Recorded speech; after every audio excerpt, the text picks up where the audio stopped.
Okay, let's move on then. So let's move on to a food safety element now. And I'd like to introduce to the stage now to give his presentation is Dr. Nazario Fernandez, and it's fascinating. Worked for a number of years with him, and you'll enjoy this. Over to you, sir. That's the highest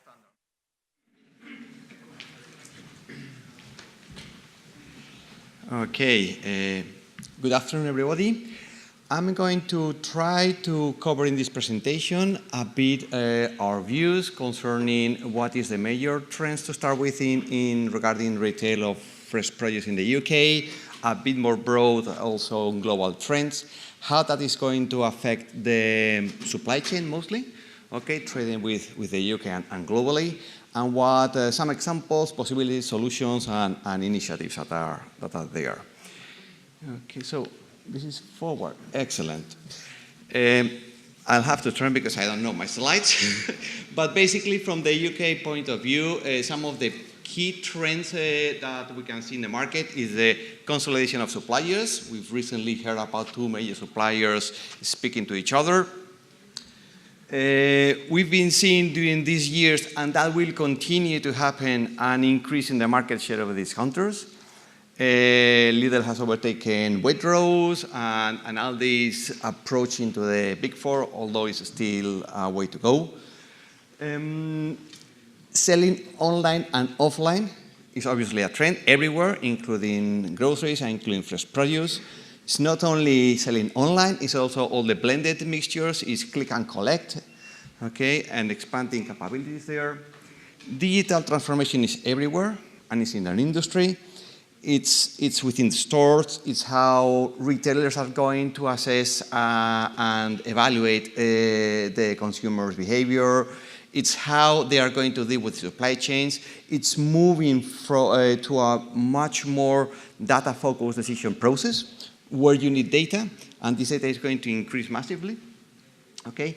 Obviously, big data algorithms, which are there in every one of us in mobile phones. We've got artificial intelligence, we've got big data, providing us information to take decisions. That's going to be a daily process in our industry. Changes in lifestyle, okay, moving with healthier patterns, moving to not so packed product, less processed product, more raw products, which is good for our industry. Okay, more ready to use products. All kinds of new things from cauliflower rice to anything that's new and appealing for consumers. Exotic products, it's on the increase, on the rise, and it's a massive impact from the foodies we see in the TV or hear in the radio. Customers demanding more information and more accurate information, transparent information within the supply chains. Where is my product coming from? What has happened to this fruit or this vegetable? That's going to increase, it's not going to go away. And that's going to set a challenge for the industry to provide that information for the retailer and for everyone until the producer. And obviously, all the health type and environment, pesticide issues are not going to go away. They're going to be there. Still going to be an increasing pressure to reduce reuse and usage of pesticides. Reducing packaging. I'm not from the UK, so for me it's quite normal, but I've always been astonished to open a fridge in the UK and see everything's packed. Not one single leaf outside there, nothing. Everything's packed. Probably that will change. And reducing food waste. We've been seeing that for a while now. Okay, but the industry is not isolated, so it's within global trends. And global trends, we've spoken about all this the digitalization process, is going to mean that there's a massive amount of data that's going to be generated. In every single farm, in every single step of the supply chain, data will be generated. Enormous amount of data. And this data needs to be transferred, needs to be processed, needs to make decisions there, and needs to be transferred to other partners in the supply chain, downstream and upstream and sideways. There you have some slides showing the amount of data. It's mind-blowing, these amounts. And we are seeing also coming now the IoT, in Internet of Things, that's going to generate enormous amount of data in every single gadget that we wear, that we use in the farms, in the pack house, everywhere. And that needs to be processed. Okay. So those are the global trends. Within those global trends, we've got a typical supply chain with the producers below, simple, traders in the middle, and the markets above. Typically, one producer, one trader can be dealing with one or with multiple countries. Okay, we've got producers dealing with 20 different customers from 10 or 15 different countries. Each market, each of those countries has a regulatory regime and different conditions. We've heard about the European ones for health, plant health, but each one of them, the States, Switzerland, Japan, the Emirates, whatever, have their conditions. And those producers and those traders need to be aware of those conditions and keep updated with this changing legislation, okay? Which is a challenge, because the more diversity, the more challenge to manage that information. Within those countries, we've got multiple, let's say, retailers, which is the key drivers here. Each one of those retailers, in addition, have got their own set of requirements. Typically, we've got German retailers, very sensitive to pesticide residues, each one of them going with a different set of standards above legislation. We've got standards on quality, we've got standards on varieties, a number of things that each retailer has to define. So again, the complexity is added to all the chain that for each one of those customers, you need to take into account what you have agreed with them, or their expectations, okay? So complexity is increasing and will increase more and more. The good part is this one, if there were no complexity, what would we do? So we are here because there's complexity, we will need to tackle that. So what are we going to do to tackle the complexity? There are going to be multiple solutions out there, multiple ways to tackle this complexity. The amount of data is going to be one of the key drivers. Okay, so how is the industry going to process, exchange this data? We can have this scenario where each one of the top, let's say, retailers will define its own private systems where they capture the supply chain and set the rules how those systems work. Okay. That has a logic from the point of view of the retailer, where they are very customized and adapted to their needs. Okay, but it's going to be a challenge for the people on the producers and the importers, which will need to deal with different systems, each one with their own logics and their own procedures. There's another possibility that's going to coexist with this one, okay, which is some kind of industry-wide system where each one of those agents, each one of those producers or importer can process their own information, have security on the information that processes, and share that information with whoever they need to share it. Okay, that's another way, look kind of a bit more effective for the supply chain. Basically, this is the idea. So if I've done already something that I need to capture that, and that's going to be digital, okay? Once I capture it, I want to share it with as many people as appropriate, okay? Let's think of a very simple example, a certificate of a pharmacy certificate or a global gap or whatever, okay? Most of your customers will be asking for that. Once done, just tick it and share it with all your customers. Simple examples. But it's sure that this amount of information is not going to be exchanged with emails. That's certain. Okay, and that brings me to who we are. Okay, just a very brief history of Food Experts, which is basically, I will show you a little bit of this last scenario we are developing with our help of our friends here.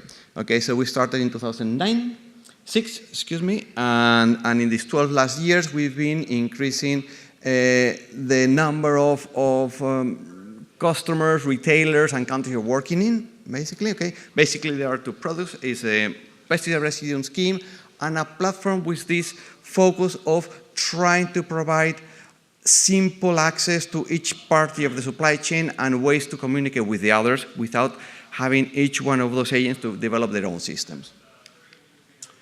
Okay, so that's how we came to developing what is going to be a kind of an embryo, and there are others out there, an embryo of these industry-wide platforms. At present, this is just a brief overview of things that can be done, and that will expand greatly. At present, Companies in here can manage their pesticide records, for example, okay? They can keep them in-house, it's only because they want to, and that allows them to interact with multiple laboratories. They can share it with the suppliers, they can share it with the customers, whatever is appropriate.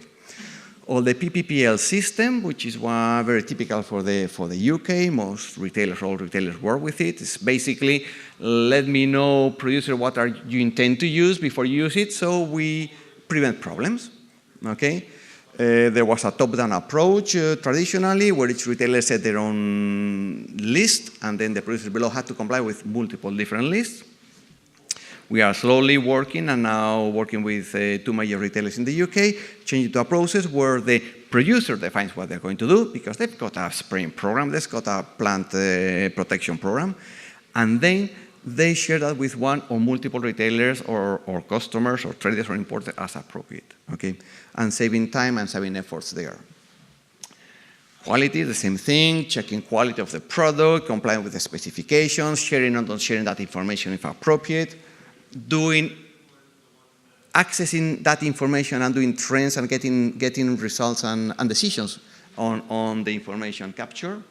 Okay, farm sustainability, WICA, mostly water, residue monitoring system, and supply management systems. Okay. Basically, we've run through this one, so you have them in the slides if you want to have any more information on the website. Okay, the analysis, the quality checks, okay, farm sustainability, residue monitoring system. Okay, so all those things are tools that a company can use for itself and to share information with others. I'm going to give some examples. Okay, good agricultural practices in USA.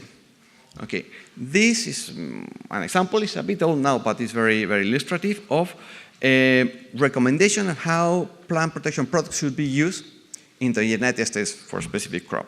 Okay, if we compare that against the MRLs in the European Union, which continue to be those of the UK, we've got this situation that only of that list, 4 of them are the same. The others are different. So there are different good agricultural practices, which an MRL is a validation of the good agricultural practice, established depending on your country of origin. That obviously sets challenges and difficulties in trading, because at the end of the day, the producer or the industry needs to comply with the legal legislation and the market of destination with the MRLs. Okay. Here is an example of how the platform is dealing with this complexity. Okay. This is an example of a PPPL, a plant protection list for blueberries from the USA. Okay, same country of origin. Okay. Those, each line is one plant protection product with the conditions that are legal in the country of origin in the USA for blueberries. You've got here, on this side here, that the MRL in the EU for beef and trim is 0.01, and at origin is 1.8. Okay. So that's around 100 times more, 180 times more. Okay. Obviously, if you are complying with your local MRL in the United States, perhaps you're not going to comply with the MRL in the country of destination, which is much lower. So you need to adapt your pre-harvest intervals, okay, which is what is proposed there. So working with the system allows that producer to know, depending on his market of destination, what are the recommendations or the precautions they should be taking to comply, finally comply when they've got the crop, okay, with that market. That's the complexity about different legal frameworks. But there's also the complexity of keeping abreast with the changes in legislation. And this is also an example of how MRL dropped in 2001 for chlormerquat in pears. And the drop was huge. There's the graphic. And it was one of the major post-harvest products used in pears. After that, there were a number of temporary MRLs set to allow the industry to keep complying with a legislation that was not in line with what the industry practiced. Okay? Now, fortunately, that has been processed much smoother in the UK, and introducing new MRLs it's smoother. If you go into the EU web and check, okay, what are the active ingredients that are going to expire within these next 6 months? There are 84, I think, something like that, or 87. You'll find 87 active ingredients, which expiry date within this from June to December 2018.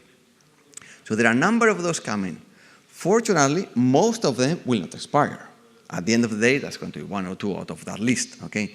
But keeping ahead with that information, it's a challenge for the industry. And there is where all this electronic exchange of information is to take place. Information is key, okay, knowing what to do.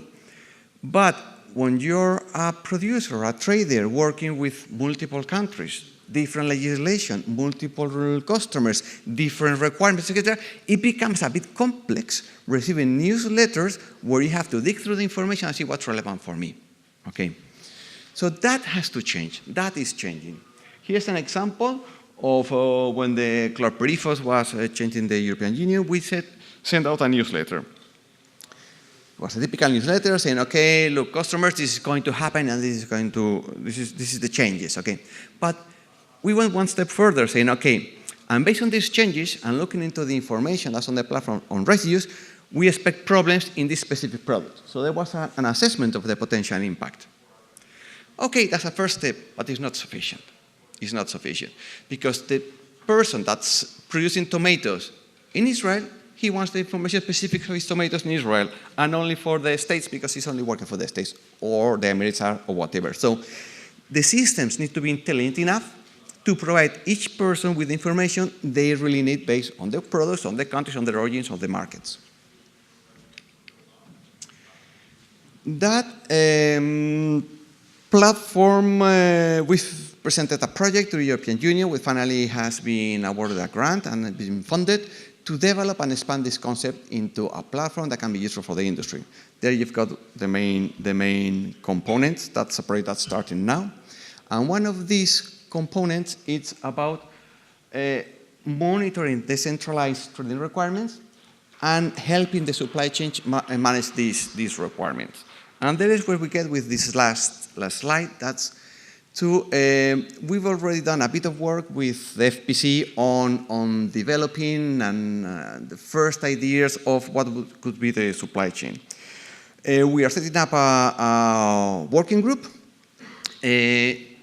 with the industry to discuss, so we make sure that the product is fit for the industry needs. Okay, so members of the FPC that are interested in being part of the working group, please contact the FPC, and for the expert customers, contact us, and we'll be happy to arrange that process.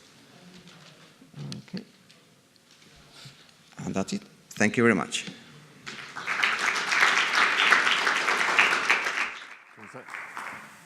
Nazario, thank you very much. Richard, would you like to join us on stage again? Let's put Team Richard and Team Nazario near the microphones, shall we? Okay, so now I've got them up here. You've got to ask some questions now. It's a lot of effort to get back up here. So, questions from the audience, for either Richard or Nazario. Come on, please don't be shy. My questions are much more difficult. Hi.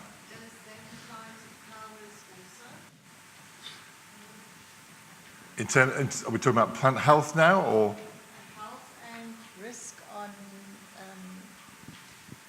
Health and risk on the actual like bugs and things. Would that apply on flowers also, and also your supply chain expertise? Richard, do you want to ask about the biosecurity risk? Yeah, absolutely. So in terms of plant health, yes, pests and diseases can be sort of transferred on flower species, and for that reason some flower species are regulated, not all at the moment. It tends to be focused on those where we've identified a problem, but the risk is that they could be moved in on flowers and then could transfer either into the environment or to a glass house or something like that. The one thing I would say, although it's a fairly sort of limited list of flower species which are regulated at the moment, under the new EU plant health regulation that I talked about from December next year, there will be a much extended list of flower species regulated, which will require a phytosanitary certificate in future. And Nazario, from your point of view? Yes, from my point of view, flowers are another commodity which, well, they don't have MRLs, but they have regulations, they have specifications, etc. So yes, it applies also the system.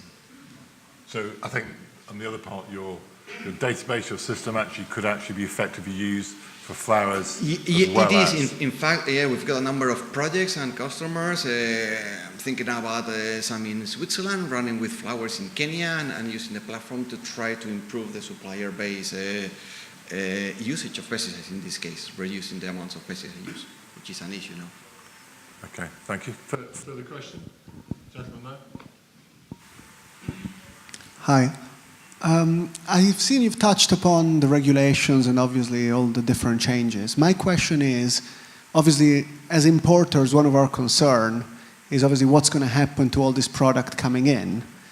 And my question is, do you envisage a peach system to apply to consignments coming from Europe as well? Because obviously, I mean, what sort of framework are you envisaging to put, you know, over the next years, should there be obviously some sort of barriers for products coming from the EU into the UK? And, you know, obviously, as you know, a lot of times with checks, we are very much in the hands of DEFRA, and, you know, the timeline of receiving our consignment is sometimes unclear. And obviously, you know, as we've said at the beginning, the customers are becoming a lot more price sensitive. So, I mean, you know, in a way, all the discussions on what we should do in regards to MRL and checks is great, but then, you know, there seems to be, I mean, at least from my experience, a big question mark as to what's happened to, you know, what's happening to our consignment. Okay, so, I mean, can you maybe sort of, I mean, I know that, you know, it may be speculation at this point, but, you know, what do you envisage, sort of, what framework do you envisage putting for, you know, should a circumstance like this arise? It's a very challenging question. The peach system obviously only currently applies to imports from outside of the EU. So your question is, will that be extended to the EU in the future? The short answer is, you know, we're trying to avoid new burdens. The aim of the government is to have as frictionless trade arrangements as possible with the EU in future. The government are currently in the process of pursuing an implementation period, which would, if agreed, apply from March next year through to an end point to be agreed. So that would effectively mean that trade from within the EU would continue as it does at the moment. So without peach, without phytosanitary certificates. The ultimate aim of the government is to negotiate arrangements with the EU which will allow trade to continue, again with the minimum of burdens and a frictionless border as possible, which essentially would mean some sort of trade agreement with the EU. That's really as much as I can say, because you'll know as well as I do the state of the negotiations at present. They're not finalised, they're not agreed.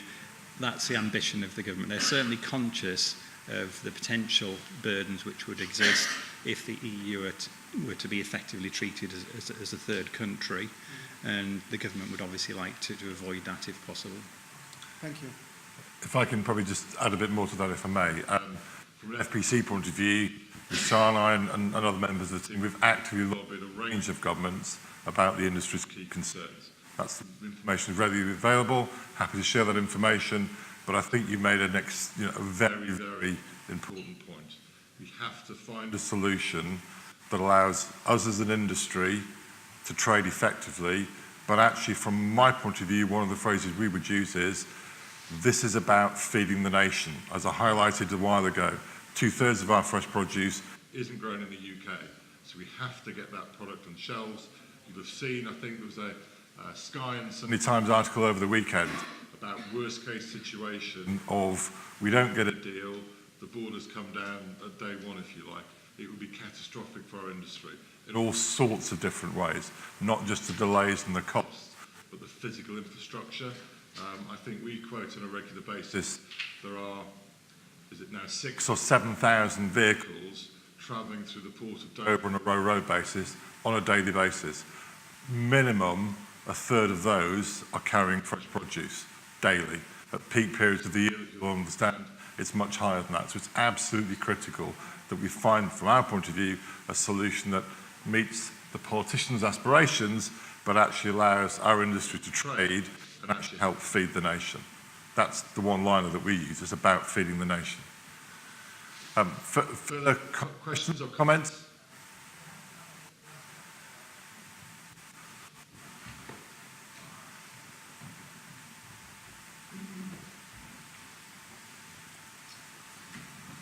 Good afternoon. I'm wondering whether you will be kind to explain how that the new limits are set. And I'm asking to you this question because of the thiobenzazole for mangoes, which happened, about a year ago. How could it be possible to come down from 5 parts per million to 0.01 parts per million, which is 100 times less or something like that? Can you explain to Richard? Do you have any answer for that? I think if I can try and help Richard, can I? Richard isn't responsible from a food safety point of view, it's plant health, but Nazario may have a view about how you believe these things are managed. Mm-hmm. Yes. When establishing an MRL, one of the key components is that it validates good agricultural practices. Okay. We don't have many mangoes in Europe. In Spain, we do have some, but it's not massive. The moment one active ingredient loses the approval, as I've shown before, that means that it shouldn't be used. If it shouldn't be used in the European Union, that means that the MRL should be 0.01. So that's a consequence of losing the approval within the EU. Okay, so that's one of the reasons why you can have a sharp decrease in an MRL from a value to the value of detection. There are other reasons. There are continually going through new studies to prove the safety and the impact of the pesticides, and that normally also has an impact on the reduction, but it's not to 0.01 in most cases. Okay, thank you.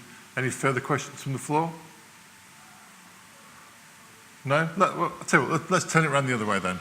Rather than we asking these two questions, I'll ask you all a question then.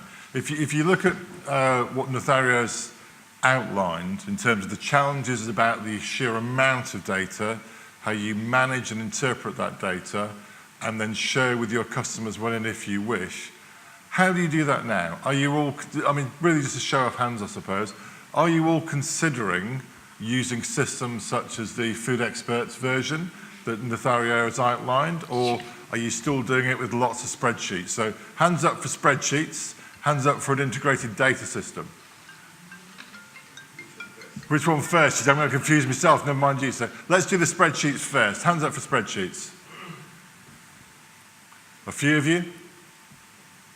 So integrated data management systems then, are you all converted to using those things? Okay, so there's a split, isn't there, really? Probably about 50-50, so we have to begin to understand how we can effectively manage that data. I think what I can say from seeing this system and using the system with some members, the ability to manage huge amounts of data quickly and effectively, efficiently, and at a low cost from grower to final customer, if that's what you wish to do, has been exceptional. But there are, as they say, other versions available in the marketplace as well. So, okay, great. And then Richard, from your point of view, and I know we had a brief conversation about the new plant health regulations, could you broadly give us a timetable of when you think, well, when you know they will come into force, and probably the 2 or 3 key issues we should be aware of, that we need to understand and be aware of in the coming months? Yeah, so the regulation itself comes into force December next year. In terms of the implications for importers, the 2 areas I would say which are going to have the most influence would be the 2 I mentioned. One is about the range of goods which will require a phytosanitary certificate in future, and the other will be the list of commodities which are going to be prohibited from trade until a risk assessment is performed, so they can be imported safely. Work is in progress already on both of those lists. It's reasonably well advanced in both areas. I would hope certainly by later this year we should have a good idea of what is actually going to be on those lists, and they will probably be adopted towards the end of the year or early next year. But even before then, hopefully we should have a reasonable idea of what the lists are looking like. They're obviously still up for discussion. You could imagine between the different EU member states there are differences of opinions about what is regarded as a high-risk trade and what isn't. So that discussion is continuing and to be resolved. But yes, I would hope towards the end of this year we would have some clarity on both those lists. Okay, thank you, Richard. Well, it's really my thanks to Nazario and Richard for their presentations this time. The great news is you've now earned yourselves a coffee break, so coffee and tea is served just over on the raised area to your left. Grab a coffee and we'll come back in about 15 minutes or so. Thank you very much.